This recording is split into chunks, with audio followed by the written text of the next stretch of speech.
We have a major Haason Reddick update as he has recently been dropped by his agents, and this is insane as the New York Jets holdout continues into this absolute mistake by Reddick while the Jets desperately need some more pass rushing, and we're going to break it down. So what's up, guys? Welcome back to Jets Digest. It's Chris and Matt here, and we're going to jump right into the video as we always do because Haason Reddick, the saga continues, Matt, as he went out there and did something absolutely absurd, which is he didn't subscribe to Jets Digest when watching the videos. He's one of that 93.7%.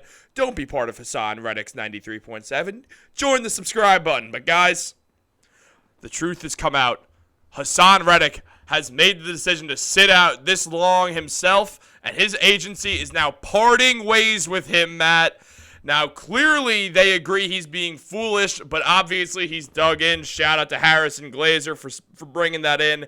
Matt, I mean, Haason Reddick's clearly in the wrong. We know that now.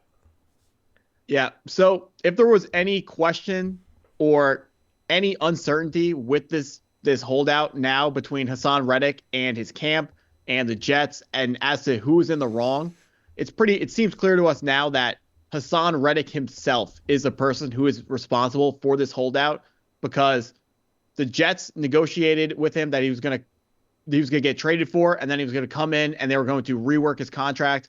They were going to give him more guaranteed money for this year, and they were going to pay him more than what he was supposed to be owed. And he said he was okay with that. And then the trade happens, and then for whatever reason, that doesn't happen. But now, coming in, this news dropping October 10th, it's crazy because his agency, they're saying, this is basically them saying, Haason, you are so crazy that we don't want to be attached to you in any way. They're not going to let Haason Reddick be a stain on their reputation. And CAA, his agency, they got a lot of big name clients, which is kind of funny is Joe Douglas is one of their clients apparently. So there's a little fun connection for you there. But this shows that I'm sure the agency has been advising Haason Reddick to show up or at least to not do what he's been doing so far. He has lost a ton of money this year, and so far it looks like his holdout is not gonna work out for him. So they have been advising him up to this point, but now they're stepping away because they feel like this is only going to work out poorly for Haason Reddick, and they don't want to be known as the people who potentially gave Haason Reddick bad information. Now, where do we move going forward with this with Haason Reddick? No one has any idea. It's officially, the words that we're hearing about this is no end in sight, which is, I guess, just means that no one has any idea how this is going to end. And Haason Reddick, he is dug in, are the words I'm hearing. I have to imagine, he knows that this is not going to be financially beneficial for him at all in the long run. I'm seeing people saying that it wouldn't be insane if he played his final snap in the NFL. It would be insane if he's played his final snap in the NFL. He'll definitely be back, whether it's for the Jets or for someone else. That remains to be seen. But Haason Reddick, his career is not over.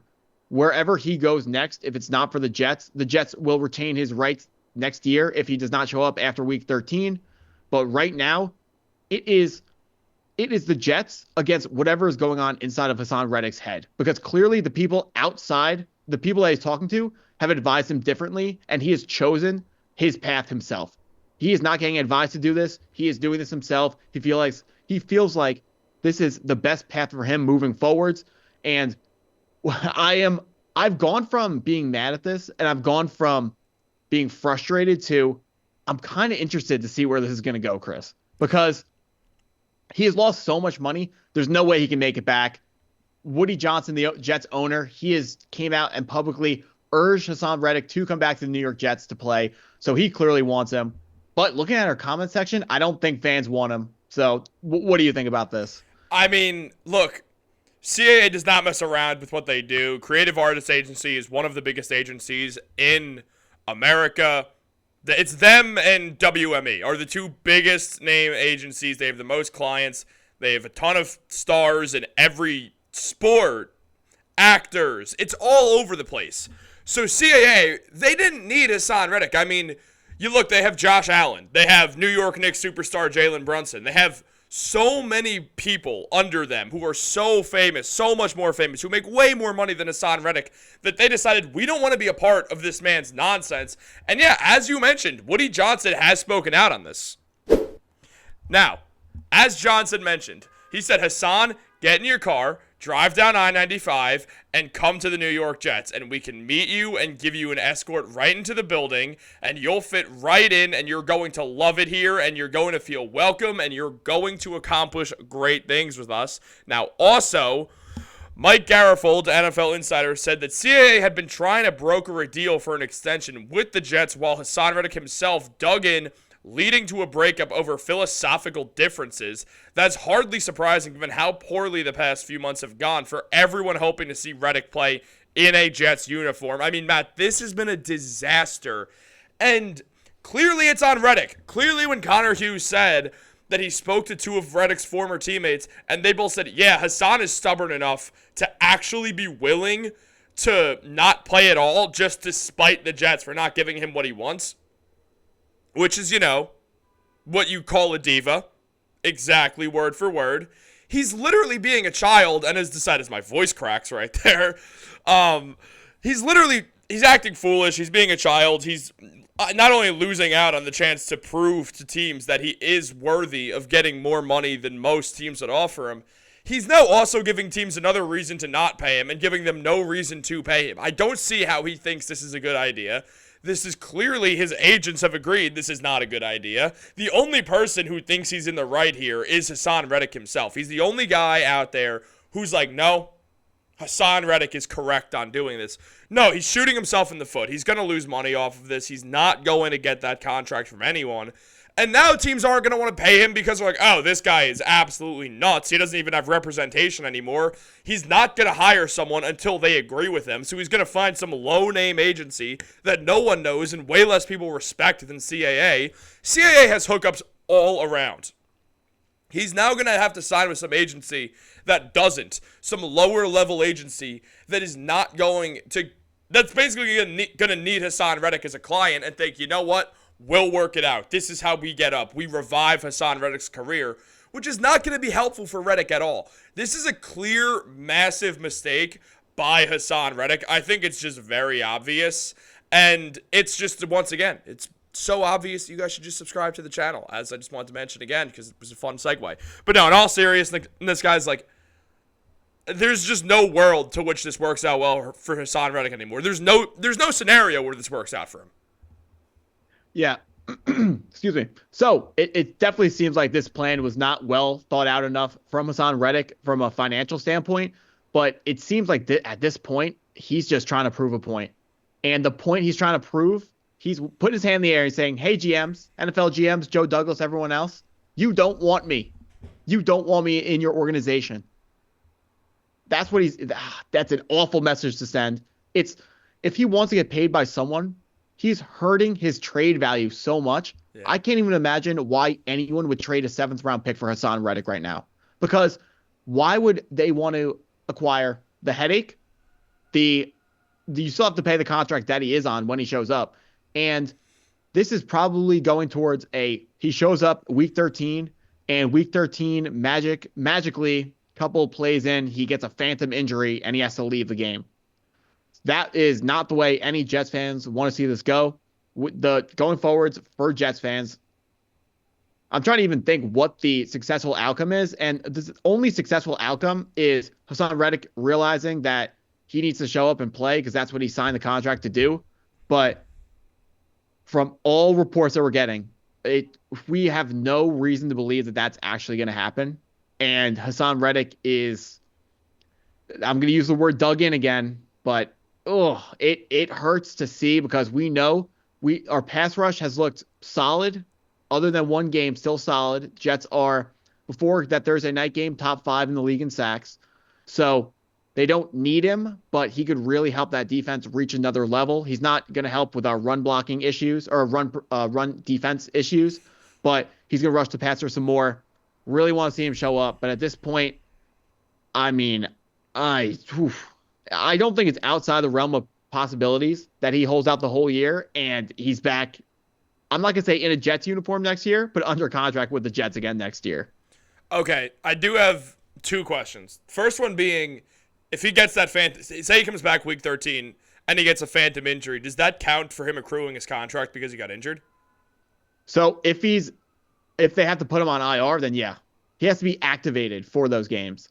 So if he is active and the coaches don't put him in the game, that counts. If he's active but injured, that counts. The one problem is I'm not entirely sure what officially constitutes an injury. Like, can he just say I'm hurt? And if the coaches say you're not hurt, if doctors say you're not hurt, what side does the contract go?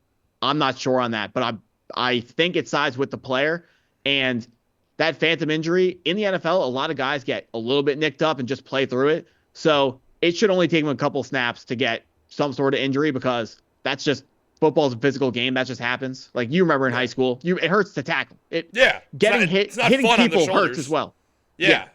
Hitting people hurts as well. So it's gonna be really easy to get hurt. And he is seeing what he's done so far. He's gonna find a way out of the contract. He's gonna find a way. He's gonna do everything he can to do wrong by the Jets, because it's a personal thing now. Yeah. I mean, okay, second question. Also, just a quick note. I don't think he's going to. Do you still think he's going to show up on week 13? I would say 65% show up, because my reason for him not showing up is because it would be crazy not to show up. But it seems like he's crazy. It seems like he's crazy. Yeah. So I have to imagine it's more likely that he does show up week 13. But at this point, Chris, every single door is open. Every option's on the table. He's an absolute wild card. You have no idea what he's going to do next.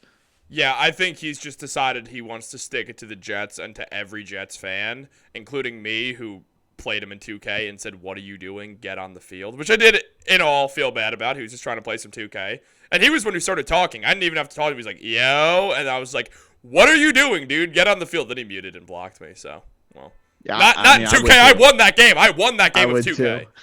But I was like, yeah, I'm in the wrong right there. And then I felt bad. Like I was like, if someone playing with him didn't block me, can you tell him I'm sorry? That was kind of whack of me. Like, he was just trying to play some 2K. But no, in all seriousness, yeah. Forget about 2K. I want to see him play some football. I want to see him on the Jets, because he's a fun player and will help. Chris, we both taken looks at his contract. Did you see in his contract how much he's getting paid to play 2K? Dude, it's actually as much as I get paid to play 2K. Yeah. But you don't get paid to play football, so that's why you're playing 2K. True. I'm not losing over $20 million because I'm sad that I'm not going to get money I don't deserve, and I'm showing that, hey, here's how I get money that I don't deserve. I'm not even going to play for the money I'm getting paid to do my job. That's like if I was like, yeah, Matt, you're just going to do all these Jets Digest videos, and I'm going to do absolutely nothing and sit here and whine that I'm not getting paid more and complain to YouTube. Yeah, so right now, I mean, he's getting close. I think his fines are in the $9 million area right now. He's only owed $14.5 million for this whole year. So something's got to give. He's got to show up, or he's gonna I don't know. Does he owe money if he goes over 14.5 in fines? I have no idea. So essentially, if he played this year, he would have made around $16 million. But with all the fines counting on top of all the money he's losing, he's going to lose around $26 million this year. 26? I thought I saw 21.5. The math I saw, it might be 21.5. I saw this a while back. It was on Twitter. I have it. I saw it 4 seconds before we started this video. And the number is $21.75 million if he sits out the whole year. You know, most people don't have that money to spare. And I know Haason Reddick has made a lot of money over his career. It hurts anyone who's not a billionaire to lose all that money. It doesn't matter who it is. Like, is he stupid? I don't know, man. Guys, let us know if Haason Reddick's stupid in the comments down below. Like this video, subscribe, turn on post notifications. Have a great day, and go Jets.